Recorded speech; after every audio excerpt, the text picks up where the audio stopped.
साई राम। सभी साईं भक्तों को ओम साई राम, जय साई राम, जय जय साई राम। तो आज मैं आपके समक्ष बाबा के उपदेशों की जो सीरीज लेकर आई थी, आज वही बाबा के उपदेशों की सीरीज को मैं आगे बढ़ाती हूँ। ये सारे बाबा के जो उपदेश हैं, बाबा ने सच्चरित्र में बाबा ने उपदेश दिए हैं। बाबा अपने भक्तों को, जो भी भक्त बाबा से मिलने आता था, बाबा उन भक्तों को अपने उपदेश देते थे और उन उपदेश के माध्यम से बाबा अपने भक्तों का जीवन को सुधारते थे, परिवर्तित करते थे, उनकी इच्छा, मनोवांछित इच्छाओं को पूर्ण करते थे। तो ये अध्याय 2 का बाबा का उपदेश है, वो मैं आपके समक्ष प्रस्तुत करती हूँ। बाबा ने कहा है कि मैं स्वयं ही अपनी जीवनी लिखकर भक्तों की इच्छा पूर्ण करूंगा। अब इसके पीछे क्या है, मैं आपसे साझा करती हूँ कि बाबा का सच्चरित्र किसने लिखा है। आप सभी को पता होगा कि बाबा का सच्चरित्र लिखा है हेमाड़ पंत जी ने।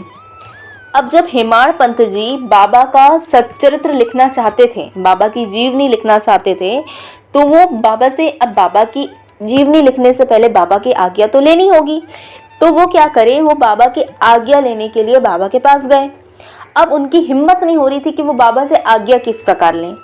तो क्या करते हैं, बाबा की आज्ञा लेने के लिए श्यामा के पास जाते हैं। ठीक है, श्यामा के पास जाते हैं और उनसे निवेदन करते हैं कि आप ये बात जो है, मेरी जो इच्छा है, वो बाबा के सामने आप प्रकट कीजिए कि मेरी इच्छा ये है। अब हेमाड़ पंत जो जी थे, उनकी तो हिम्मत नहीं हो रही थी कि बाबा के समक्ष कैसे जाएं और किस प्रकार से उनकी जीवनी के लिए वो किस प्रकार अनुरोध करें, है ना। हिम्मत तो आ नहीं रही थी। तो क्या करते हैं, श्यामा का सहारा लेते। श्यामा कौन है, स्कूल मास्टर रहते। उनका नाम क्या रहता है, रियल नेम उनका रहता है माधवराव देशपांडे।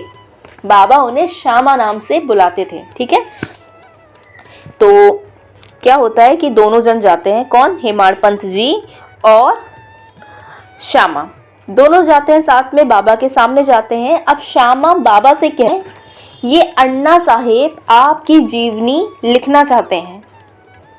आप इन्हें ये मत कहना कि मैं तो एक फकीर हूँ और मेरी जीवनी लिखने की आवश्यकता क्या है। कहना, आप अपना वरद हस्त अन्ना साहेब के मस्तक पर रखना। इस प्रकार श्यामा जो है वो बाबा से कहते हैं। तो बाबा जब ये शब्द सुनते हैं तो बाबा बोलते हैं कि तुम मेरी जीवनी लिखो और भक्तों की इच्छा पूर्ण करूंगा। मतलब लिखते कौन है, हेमाड़ पंत जी, लेकिन पीछे से हाथ किसका रहता है, हमारे साईं बाबा का।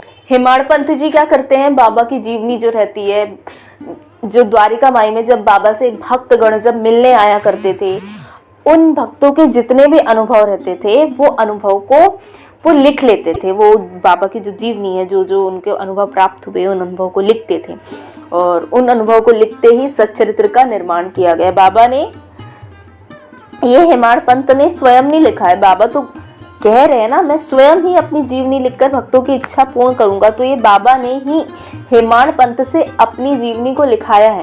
जब तुम्हारे मन में अहंकार खत्म हो जाएगा तो मैं स्वयं ही तुम्हारे हृदय में प्रवेश करके अपनी स्वयं की जीवनी लिखूंगा।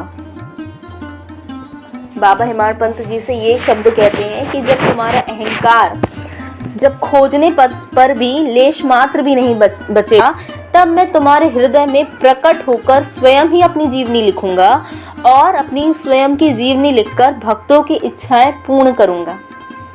बाबा ने इतना सुंदर उपदेश जो है सच्चरित्र के माध्यम से अपने भक्तों तक पहुंचाया है कि मैं स्वयं ही अपनी जीवनी लिखकर अपने भक्तों की इच्छा पूर्ण करूंगा।